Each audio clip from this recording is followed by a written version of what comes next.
আসসালামু আলাইকুম রহমতুল্লাহি বারকাতুহু। আজকের ভিডিওটা হচ্ছে আমরা মা বোনরা বাসায় কিভাবে পর্দা করব। বাহিরে আমাদের পর্দা করতে অসুবিধা হয় না।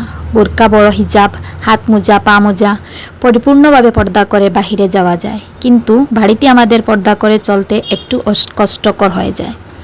বোনেরা বাড়িতে যেভাবে পর্দা করে চলবেন, প্রথমত আপনার বাড়িতে যে বারান্দাটা রয়েছে সেটি বাড়ির ভিতরে এবং বাহিরের একটা অংশ, তাই বারান্দার চারিদিকে চাদর দিয়ে ডেকে দিবেন।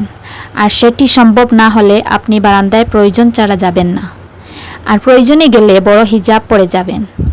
আপনার রুমের অবস্থানটা হতে হবে ঘরের মেন দরজা থেকে অনেকটুকু দূরে, যেন নন মাহরাম কোনো পুরুষ আসলে আপনাকে দেখতে না পায়।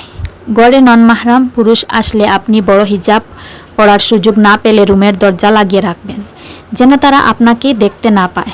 ঘরে বসে সবসময় আস্তে কথা বলবেন, যেন বাহিরের কেউ আপনার গলার আওয়াজ শুনতে না পায়।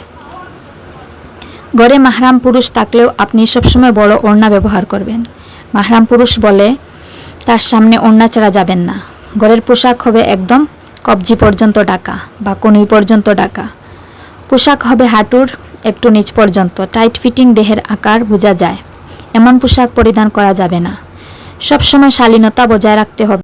আল্লাহ সুবহানাহু ওয়া তাআলা আমাদেরকে সবসময় দেখছেন। লজ্জাশীলতা হলো নারীর আবরণ। নারী ঘরে বাইরে উভয় জায়গায় লজ্জাশীলতা থাকবে। ভিডিওটা শেয়ার করে অন্য বোনদেরকেও জানিয়ে দিবেন। জাযাকাল্লাহ খাইরান।